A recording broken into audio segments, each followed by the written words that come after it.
patología renal. Vamos a repetir de nuevo muchos conceptos y en la tesis en el examen físico hemos centrado bastante en todo. Ahora pasemos si se acuerdan. Comenzamos con el síndrome, que es el síndrome nefrótico. ¿Cuándo se consideraba el síndrome nefrótico? Pero es pregunta de examen de todo el mundo. Y ya se caracteriza por qué. Todo empieza por qué. Por la proteína. Esa proteinuria nos va a llevar a... Primero, antes del edema, hipoalbuminemia. Y el hipoalbuminemia va a disminuir la presión oncótica. Y la presión oncótica, ¿qué va a suceder? Va a haber edema. Va a haber una compensación. Esa proteinuria, por si acaso, no es cualquier. Ellos tienen rango nefrótico. No es un punto de proteína. Estamos hablando de mínimo 3 puntos de proteinuria. Porque si es menos de 3.5 gramos, estamos hablando de que tiene otras características, pero no es suficiente menos de 3.5 gramos. Luego, tiene que haber una compensación. ¿Por qué? Si bajan mis proteínas, ¿el cuerpo se va a quedar así tranquilo o qué va a hacer para compensar? Algo que hacer el cuerpo.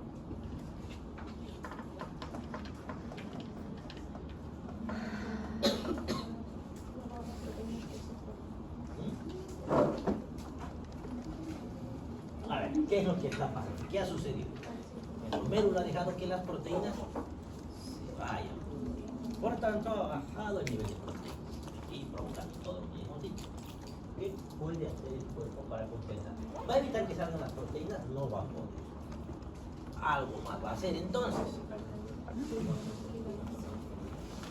No, porque el problema ya no podrá evitar que salgan. Seguramente lo va a intentar, pero pónganse que no. Entonces, ¿cómo intenta compensar la falta de proteínas? Que estás perdiéndose. Pero ¿y eso qué me va a afectar? Eso me va a provocar más edema. Eso no me compensa, más bien me empeora el problema. Cuando intenta compensar algo, me empeora. Ahora, si ustedes tienen una fábrica de helados, sus empleados tienen 10 empleados en su fábrica de helados y renuncian 7 y empiezan a fallar la producción de helados, ¿qué harían si son dueños de la fábrica de helados? ¿Qué hago? Empiezan a faltar empleados, ¿qué hago? Voy como mi anuncio, soy empleados para una fábrica de helados, me voy a buscar más empleados. Entonces, si caen las proteínas, ¿qué voy a hacer? Tengo que producir más proteínas. ¿Quién produce las proteínas en el cuerpo?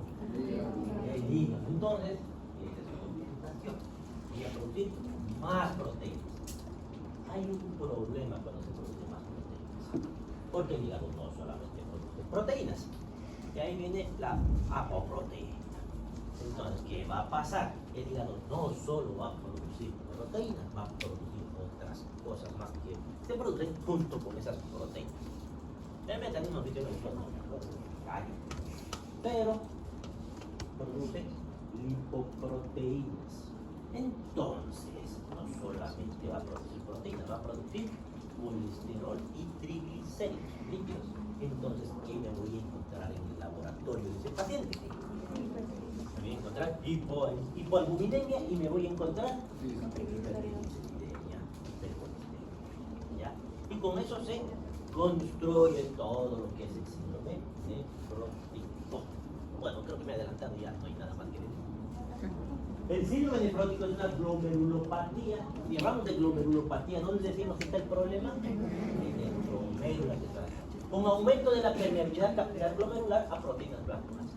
¿Por qué hay esa glomerulopatía? Hasta ahora no se sabe exactamente. Algunos tienen unas teorías. ¿Por qué? ¿El glomérulo es impermeable? No lo es. Hay sustancias que pasan. Algunas otras que absorben. Y aquí, esas proteínas empiezan a salirse, se cree por un cambio de cargas iónicas. ¿Qué significa eso? Conocemos imágenes, positivos, negativos, se atraen, repelen, cómo están, ¿no? Entonces, se cree que hay un cambio de polarización de las células del glomérulo que hacen que lo que antes no podían pasar las proteínas, ahora se salgan. Se cree. Otros creen que cuando se inflama ese glomérulo y se daña, los espacios se vuelven más grandes y por ahí pasan las proteínas, pero eso no parece ser tan cierto porque las proteínas son grandes. Si pasan a las proteínas, pasarían casi todas las otras. Entonces ahí están en la duda. Pero lo que es cierto es que se salen las proteínas porque al final permeables para las proteínas plasmáticas. Pero no solamente son albúminas las proteínas, ¿qué proteínas plasmáticas más tienen?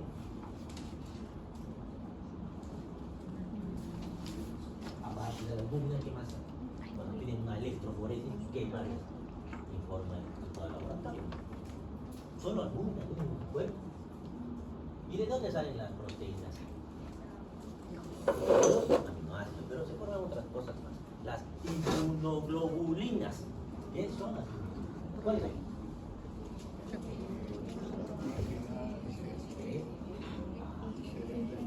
De calcio.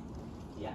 Bueno, y si se pierden también inmunoglobulinas, ¿qué va a suceder? ¿Cuál va a ser el resultado de perder inmunoglobulinas? Va a dañarse la inmunidad.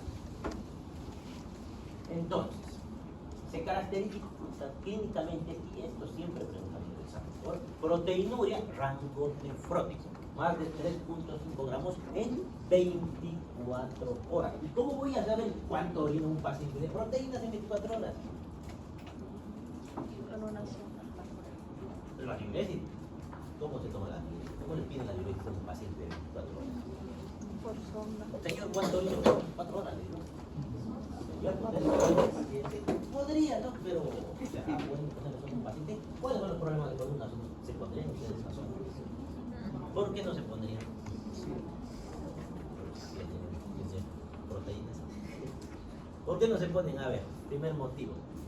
Porque es incómodo. Segundo, están metiendo un cuerpo extraño que creen que va a entrar junto con la sonda. Pueden haber infecciones, pueden meter bacterias más por ahí. Entonces, no es la mejor de la vida. Pero entonces, ¿por qué les ponen sonda? Porque no hay otra, pues hay algunos pacientes que necesitan. Pero si mi paciente está en sus 5 sentidos, ¿qué sería más fácil que poner una sonda?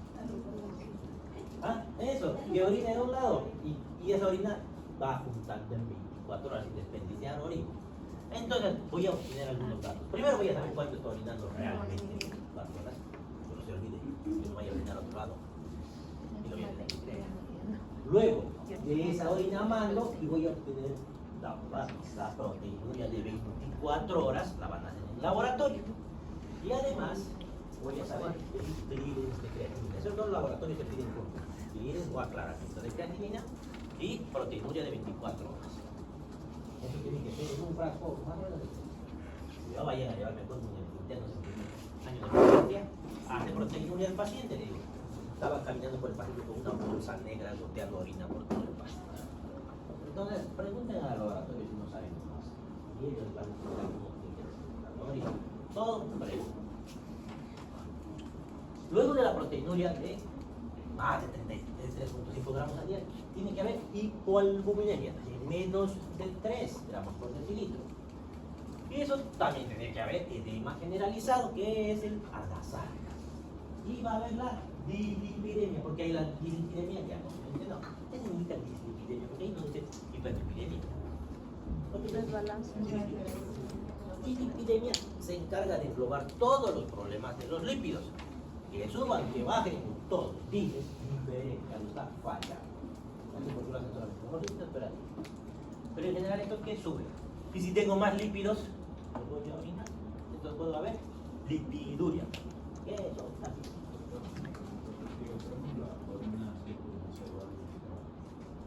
A grandes rasgos, la orina que tiene espuma me dice que podría, seguramente habrá proteinuria, pero no me dice cuánto es.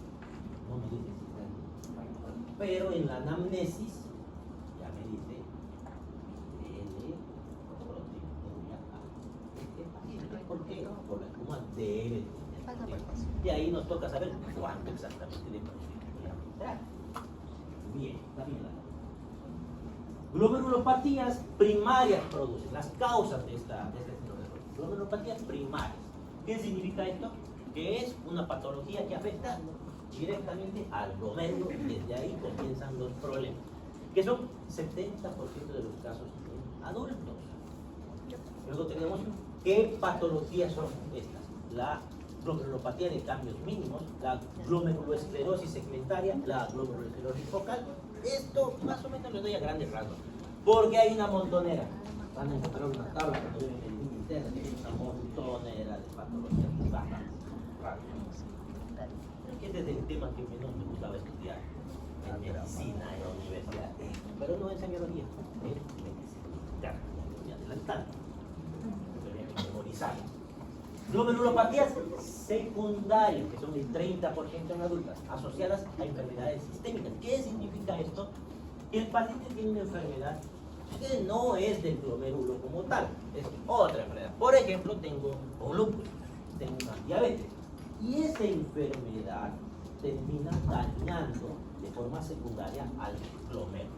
Entonces, esas son el lupus eritematoso sistémico, la diabetes mellitus, la amiloidosis, las hepatopatías y las infecciones crónicas. La amiloidosis, ¿han escuchado alguna vez sobre la amiloidosis? Es una enfermedad donde aparece el tejido amiloide, que es una proteína, está mal plegada, tiene fallas y que reemplaza al tejido sano. Hay varios tipos de amiloidosis. Si hablamos de amiloidosis renal, estamos hablando que en vez de glomérulos, en vez de nefronas, va a aparecer sustancia amiloide, que es de amiloide. Y si reemplaza eso al tejido renal, ¿qué le va a pasar a ese paciente? Va a perder. La diabetes mellitus tipo 2 es la principal causa de síndrome nefrótico. Ahí está como segundo, pero como causa es la principal, porque es lo que más afecta. Lupus es más agresivo, pero no hay tantos pacientes. ¿A quién le da lupus? ¿Qué es el lupus? ¿Y a quién le da lupus? No, sin discriminación. No, ¿a quién le da lupus? Primero, a un paciente varón de 95 años, ¿le puede dar lupus? Le puede dar lupus, pero será normal que le den lupus, será lo más habitual encontrarnos eso, no será lo más habitual. ¿Dónde se puede dar? ¿A quién es el más habitual que le den? ¿Ah? Jóvenes, edad reproductiva. ¿Qué cosas? ¿Hombres o mujeres? Con una relación de 9 a 1. De cada 10 pacientes con lupus, 1 es varón y 9 son mujeres. ¿Hay un problema? Eso es bueno para nosotros, ¿no? No. Es mucho más agresivo que en varones que en mujeres. Mucho más difícil de controlar y termina más rápido con la vida de los pacientes en varones. ¿Qué más? Fisiopatología del edema, esto creo que ya se lo saben, ¿no? Mecanismo clásico, la hipoalbuminemia, disminución de la presión osmótica, plasmática, eso va a provocar salida de líquido en el intersticio y ahí tengo edema y a la sangre. Y lo que decían también está efectivo en el edema, el sistema renina, angiotensina, aldosterona, al final va a hacer que se reabsorba sodio y se reabsorbe sodio por el efecto de la aldosterona, pues se acumula líquido que va a aumentar más edema. Presión osmótica, aumento de presión hidrostática. Mecanismo alterno, retención primaria de sodio por activación de los canales de sodio en el túbulo colector. Con expansión de volumen extracelular ocurre antes de que haya hipoalbuminemia significativa. Entonces se está reabsorbiendo el sodio, no se elimina el sodio que ya está circulando y hace que haya más hemoglobina.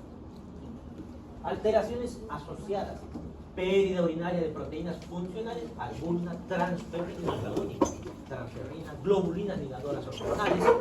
Aquí tengo un problema con las ligadoras hormonales. Hay varios sistemas hormonales que empiezan a fallar. ¿Por qué? Porque si bien se están liberando esas hormonas, como las hormonas tiroideas, no hay receptores. Como no hay receptores, pues no están funcionando. ¿Por qué no hay receptores? Porque los han orinado. Entonces tengo globulinas ligadoras hormonales, antitrombina 3, y si está fallando la antitrombina 3, ¿qué va a fallar? la coagulación se ve alterada. Inmunoglobulinas, que ya habíamos mencionado, y por tanto, ¿qué consecuencias clínicas va a traer todo esto al paciente? El paciente va a encontrarse hipotiroideo, con hipocortisolismo, va a encontrarse con hipocalcemia, con trombosis, va a tener tendencia a las trombosis. ¿Qué significa tendencia a las trombosis? Que le parezcan coágulos. Va a haber tendencia a las infecciones y va a haber, por tanto, también anemia ferropénica, porque tanta ferropénica. Dislipidemia, aumento del colesterol total, LDL, LDL, triglicéridos. Se correlacionan inversamente con el nivel de albúmina plasmática. O sea, mientras menos albúmina plasmática, más suben estos colesterol y triglicéridos. ¿Por qué habría anemia ferropénica? Por la transferrina, la orina de la transferrina. Entonces eso lleva anemia. Manifestaciones clínicas. Tenemos edema, que es lo principal. Ese edema es frío, blando, con fobia, poder inician tobillos y párpados, progresan hacia la nasal. Dice inician tobillos y párpados, como se darán cuenta, esa es la característica del edema. No inicia subiendo, más o menos homogéneo. Puede haber derrames pleural, pericárdico y así. Estos derrames se llaman polifibrositos. Y tener un derrame me puede tener una consecuencia. Tener un derrame, si a eso le sumamos que no tengo una buena inmunidad porque he orinado, mis inmunoglobulinas me da la probabilidad de que los derrames se sobreinfecten. Otros signos: presión arterial puede estar baja o normal. Pueden haber santomas, como estoy aumentando mis triglicéridos y lípidos, entonces es probable que hayan santomas. ¿Qué eran los sántomas? Lípidos.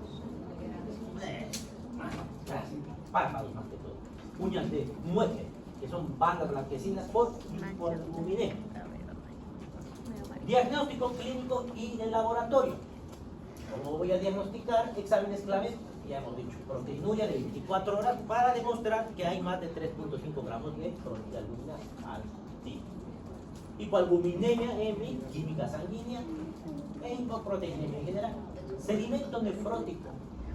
El examen de orina les dije que aprendan a interpretar, ¿no? Ahí tengo que leer mis cilindros grasos y cuerpos ovales grasos que se ven en el examen general.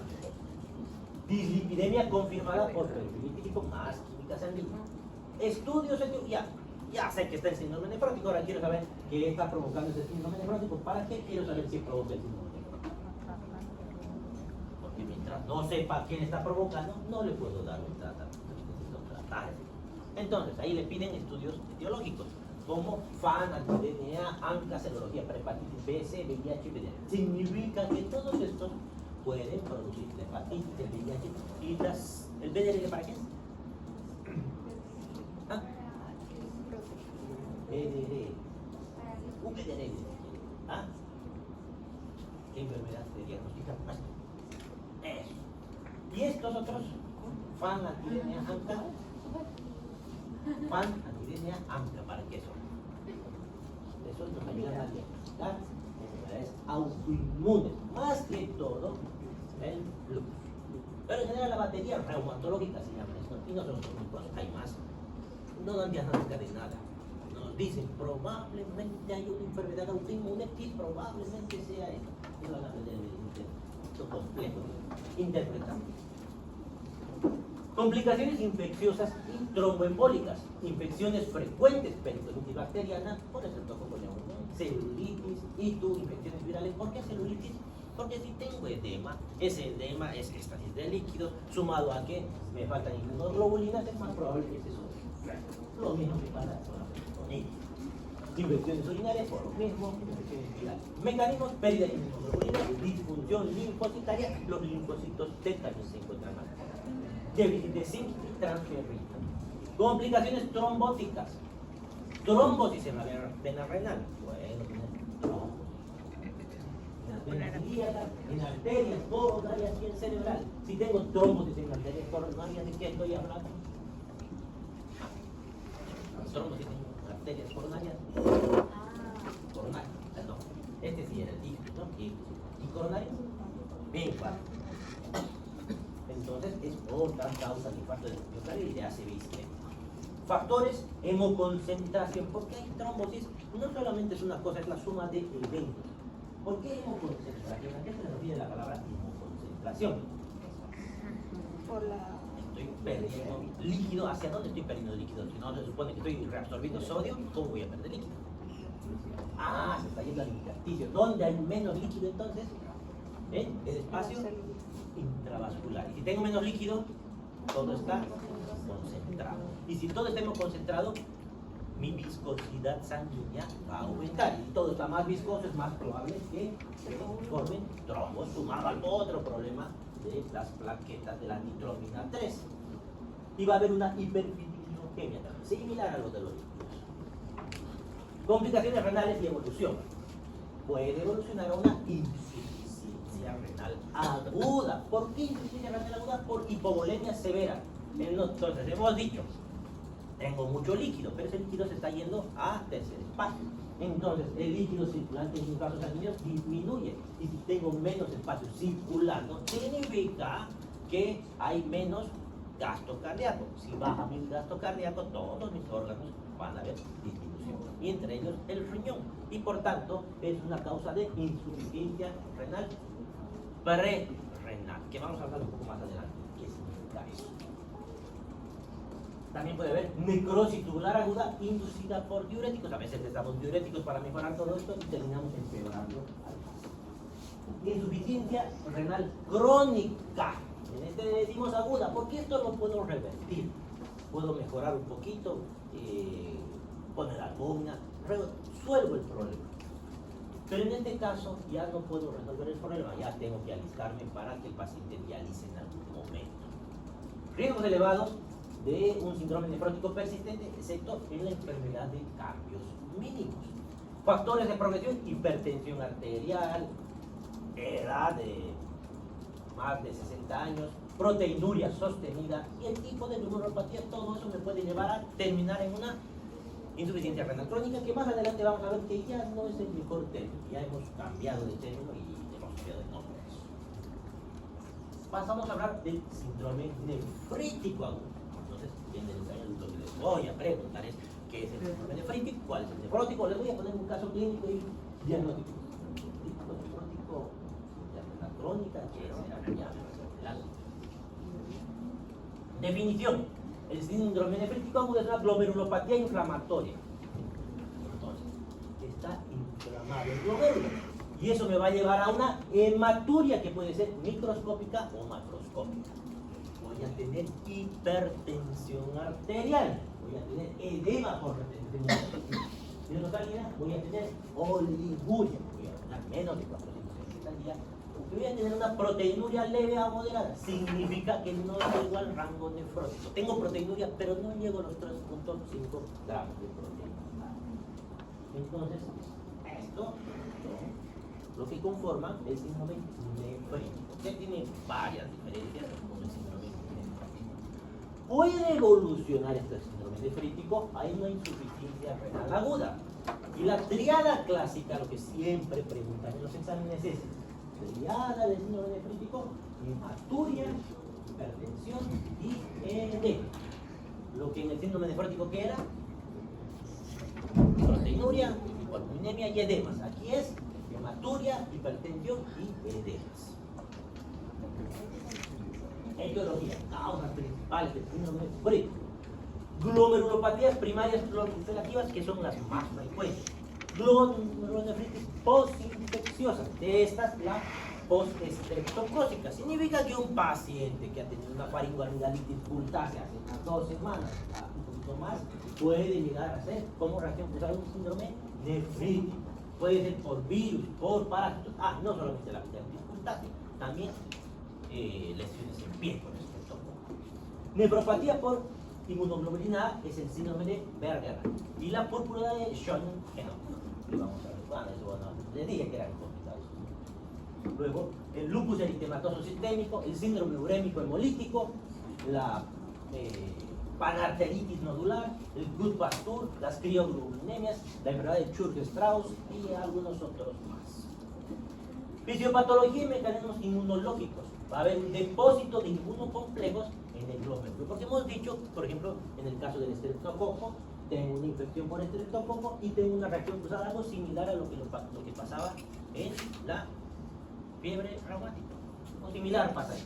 Esos inmunocomplejos llegan al glomérulo renal y hay contraantígenos intrínsecos en el glomérulo o extrínsecos, que son en el caso de los microorganismos. Estos realizan activación del complemento a través de su vía clásica o alterna. Entonces va a haber una disminución del complemento 3, complemento 4 y el CH50. Va a haber también una hipocomplementemia. Va a haber colapso de capilares glomerulares, disminución de la filtración glomerular. Si disminuye mi filtrado glomerular, ¿qué va a pasar? ¿Para qué sirve mi filtrado glomerular? Para producir orina. Como produzco menos orina, voy a terminar en una oliguria. Y esa oliguria va a haber bajo débito, bajo gasto cardíaco por el bajo líquido que está circulando en el espacio intravascular, y eso me va a llevar a la renina, angiotensina, aldosterona, ¿qué va a hacer a mi presión arterial? Va a hacer que suba. Y voy a terminar con aumento de la presión hidrostática con edema. Va a haber preservación de la reabsorción tubular, y eso nos va a llevar a una hipervolemia, y lo que hemos explicado que nos va a llevar a una hipertensión por activación del sistema renina-angiotensina-aldosterona. Manifestaciones clínicas que vamos a encontrar en eso. Vamos a encontrar edemas leves en párpados y en tobillos.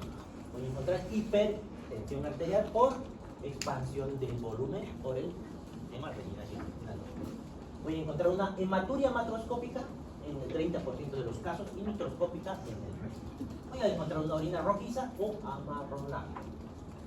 Voy a tener congestión pulmonar. ¿Por qué voy a tener congestión pulmonar? ¿Qué tiene que ver la congestión pulmonar? ¿Qué es congestión pulmonar? Si no es un paciente cardíaco, o la hipertensión puede llegar a ser edema agudo del pulmón, a pesar de que no tenga cardiopatía. Puedo hacer ingurgitación yugular en los casos severos. Ingurgitación yugular, ya estamos entrando en el terreno de la insuficiencia cardíaca. Cuando hay una enfermedad sistémica subyacente, puedo tener fiebre púrpura. ¿Qué es púrpura? Hematoma. Puedo tener hemoptisis. ¿Qué es la hemoptisis? Puedo tener artritis, porque hemos dicho que es una enfermedad ligada a inmunocomplejos. Si hablamos de inmunocomplejos, pues le van a generar otras cosas. De aquí va a haber artritis, inflamación de las articulaciones. Puede haber también, muy parecido a eso, una vasculitis. ¿La vasculitis qué es? Si tengo una vasculitis, están inflamando mis vasos sanguíneos, más que todo las arterias y los capilares, ¿qué consecuencia trae a mi paciente o al tejido? Hipertensión. Si está inflamado el vaso sanguíneo, Pérdida de volumen. entonces la luz del vaso, ¿cómo está? Si tengo disminución de la luz del vaso por esta vasculitis, voy a tener isquemia. No siempre a grado de necrosis, pero voy a tener isquemia, va a disminuir el flujo arterial. Y si disminuye el flujo arterial, pues voy a tener menos oxígeno disponible. Etc. Diagnósticos clínicos orientadores. Debe sospecharse de síndrome nefrótico agudo ante disminución brusca de la diuresis, que la orina se vuelva oscura, que haya edemas moderados e hipertensión reciente. Este paciente no era hipertenso y de repente está orinando poco y aparece hipertensión.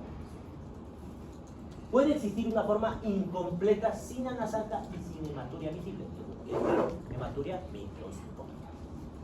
Estudios de laboratorio. Voy a pedir proteinuria, ya saben cómo pedirla. Voy a ver en el sedimento urinario síndrome nefrítico cilindros hemáticos que son patognomónicos, que aquí ya básicamente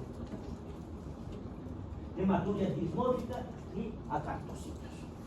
Evaluación de la función renal. ¿Qué voy a pedir en mi función renal? Tengo que pedir creatinina, urea, el clearance o el aclaramiento de creatinina 24 horas. O pueden sacar bajo fórmula, pero es mejor siempre pedir de 24 horas igual. Excreción de fraccional de sodio del menos del 1%. En el hemograma me voy a encontrar una anemia leve a moderada. Diagnóstico etiológico y biopsia. Entonces, ¿cómo voy a saber qué está provocando mi síndrome hemofílico? Automáticamente, ¿qué tengo que hacer para saber? Una punción, voy a sacar un pedacito del riñón para ver qué está sucediendo. Marcadores infecciosos, le voy a pedir ácido. ¿Por qué le pido ácido? ¿Por qué le pide ácido? ¿Qué es ácido?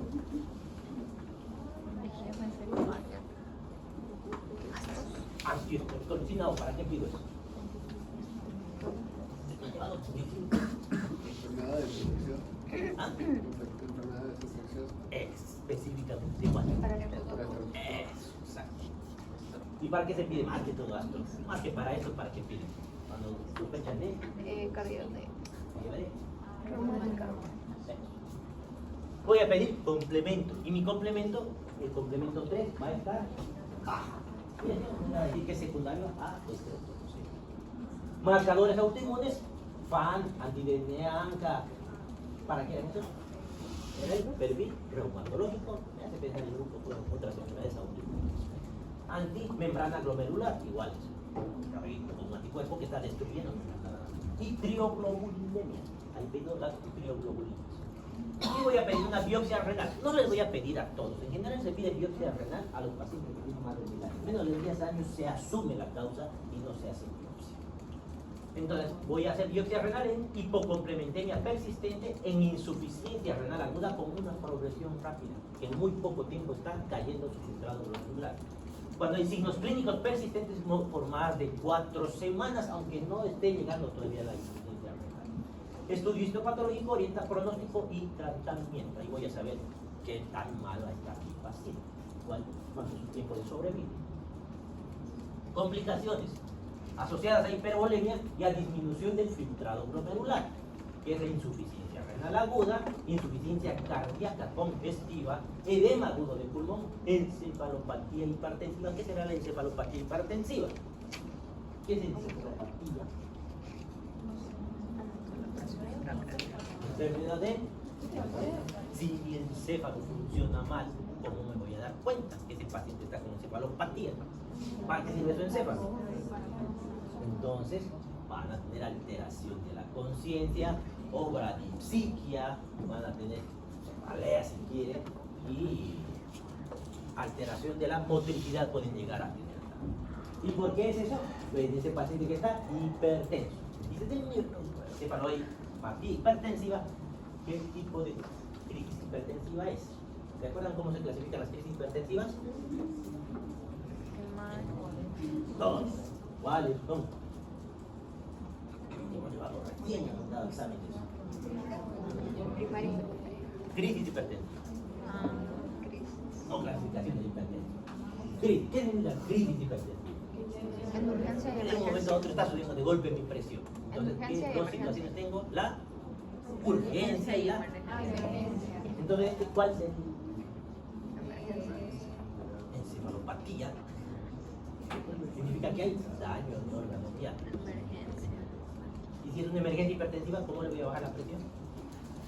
Una semana. Tengo que bajar la presión. Requiere monitoreo intensivo de estado hemodinámico. ¿Qué será el monitoreo intensivo de estado hemodinámico?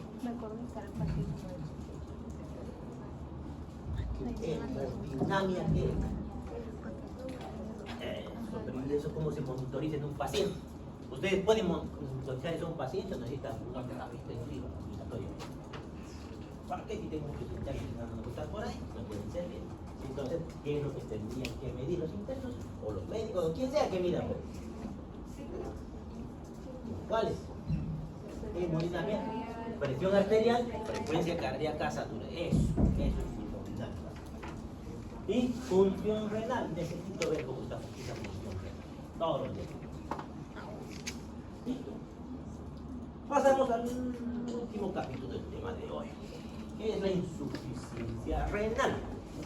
La insuficiencia renal se clasifica en dos. ¿Cuáles son esas dos?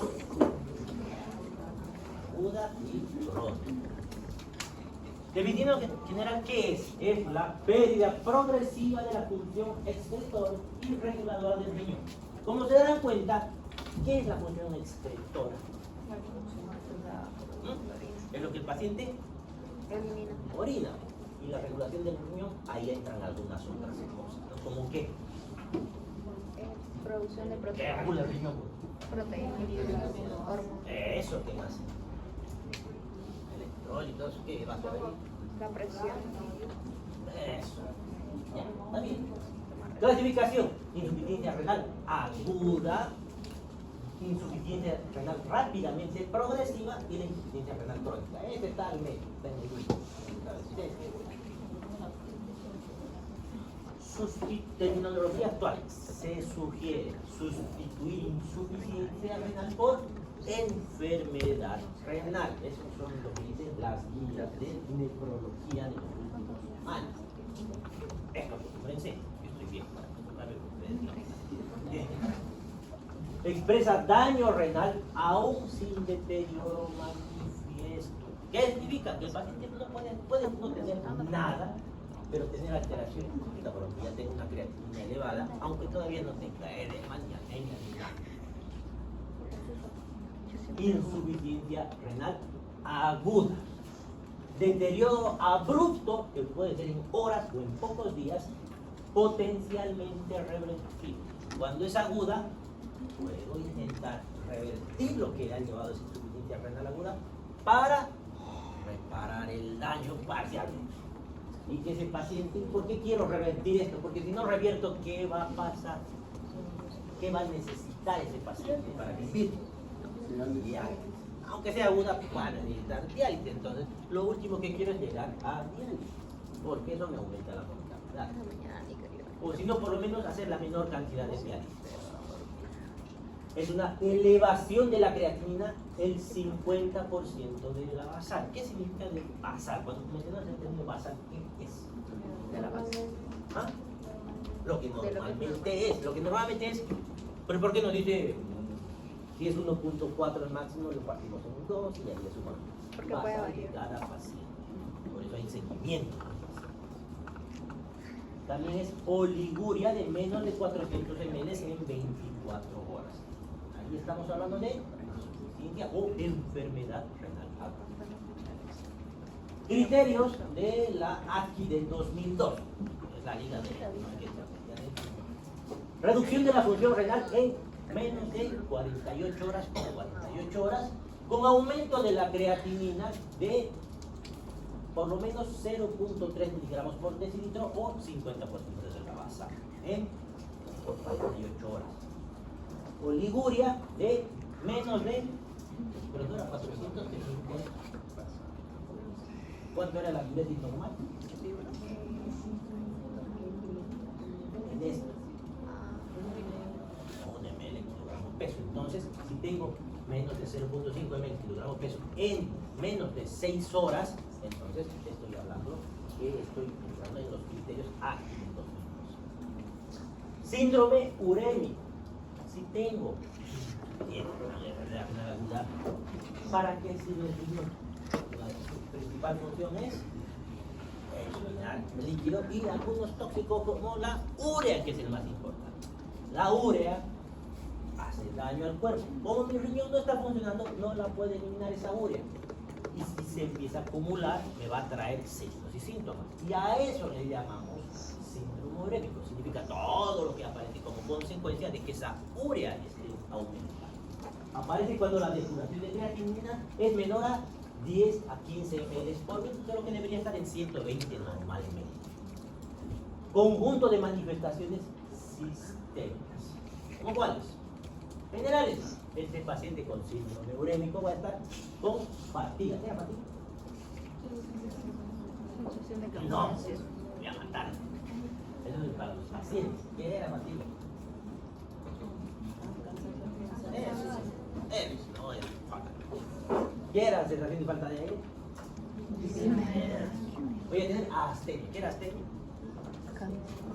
Cansancio, movilidad de la sangre. Va a haber validez, equimosis, prurito, y el aliento urémico. Todo esto es síntomas generales del síndrome.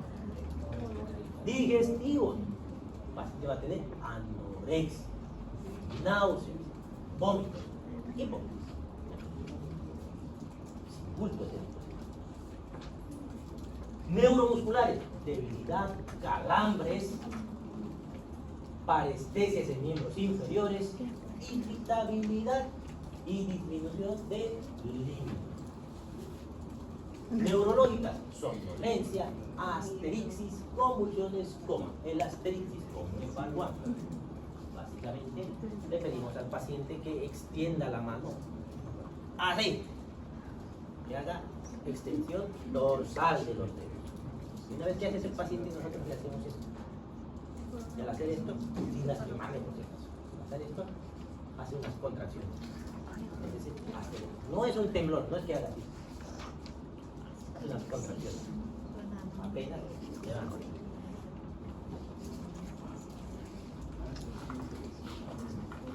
Convulsiones con coma es el final del síndrome. Cardiovasculares, hipertensión arterial, disnea de esfuerzo, puede llevar incluso a cardiomegalia.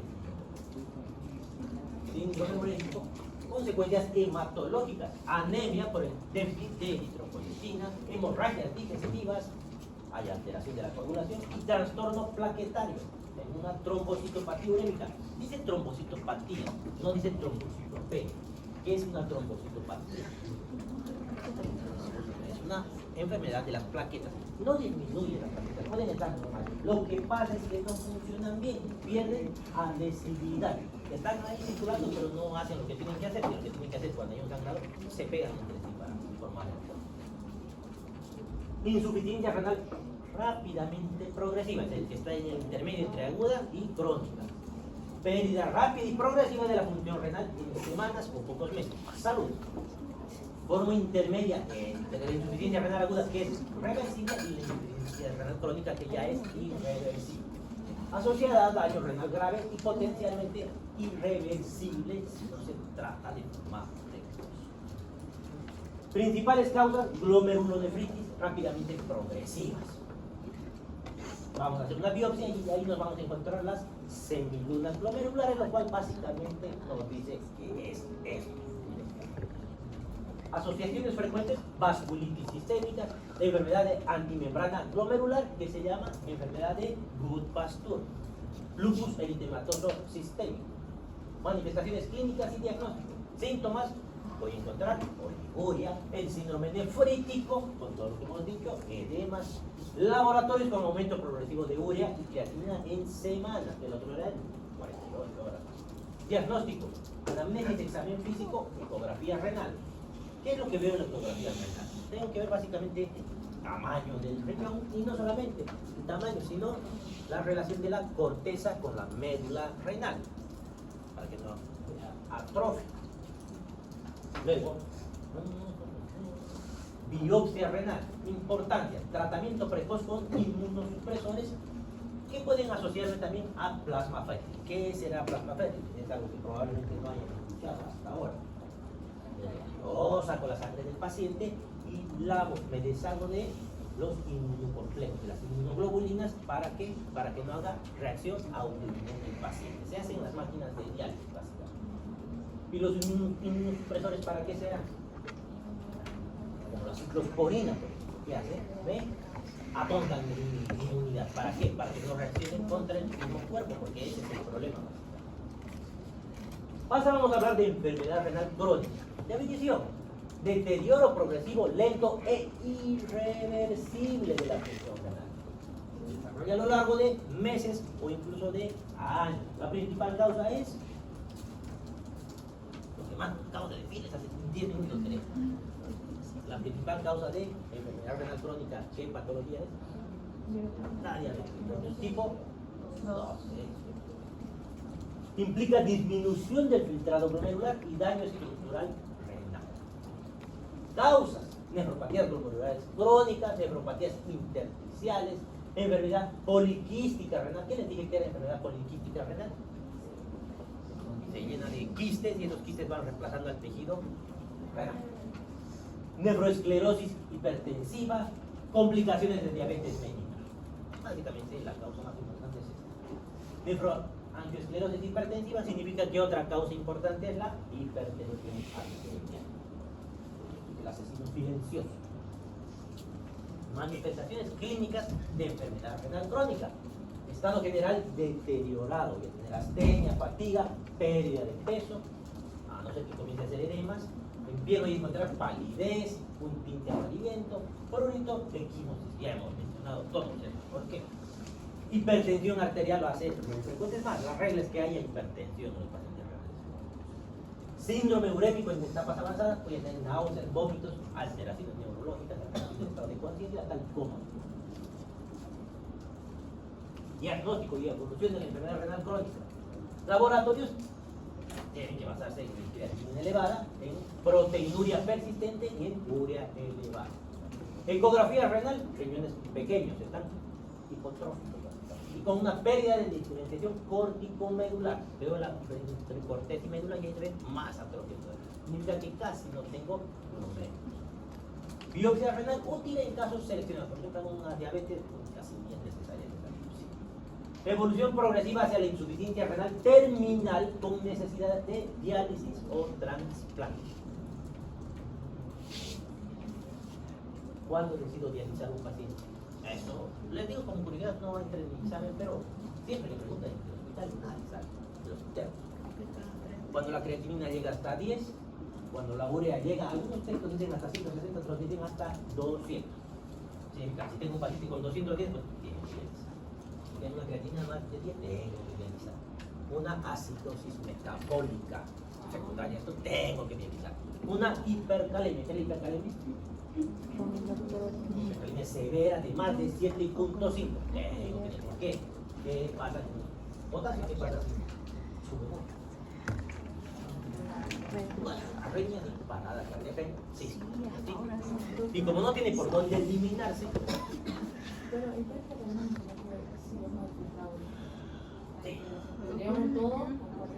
todos.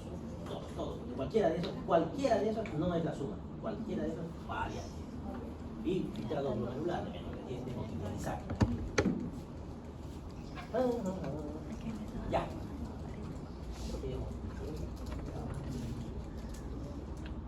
Examen físico. En el examen físico, ¿qué me voy a encontrar? Un deterioro del estado general, la piel pálida. ¿Por qué la piel pálida? ¿Por qué está anérico? Lesiones de rascado por prurito. Y los signos de hipertensión arterial. Factores que agravan una insuficiencia renal crónica estable. ¿Qué significa estable? La diálisis todavía. Infecciones urinarias. Una infección urinaria va a alterar mis glomérulos y si estaba con un filtrado glomerular de 20, de 30, con esto me voy a ir directo hasta 10 deditos de antes. O tenía una creatinina de 7, 5, con una infección puedo llegar tranquilamente a 10 y necesito una obstrucción urinaria o lógicamente me va a empeorar este cuadro. A eso le dicen los hospitales que es una insuficiencia renal crónica reagudizada, que se puede revertir, no va a revertir hasta lo normal, podría llegar a revertir hasta donde está. Depresión de volumen. ¿Por qué la depresión de volumen?